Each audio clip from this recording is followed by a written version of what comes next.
কবিতা একটা গল্প বললে বাচ্চারা কি কি শিখলো, বাচ্চারা বলতে পারে কিনা, বাচ্চারা শব্দার্থগুলো জানে কিনা, বানান জানে কিনা।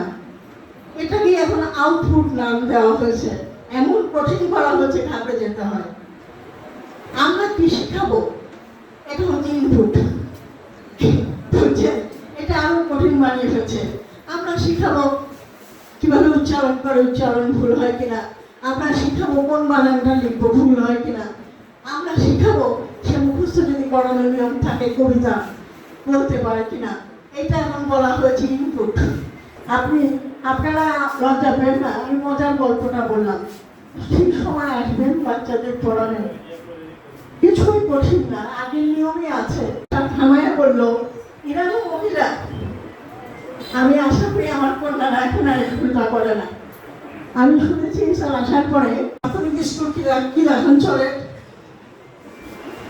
কি রাখান চলে, আপনি বলবা বলতে চান না, অনেক পিড়াপিড়ি করার পরে তাদের সাথে আজকের মত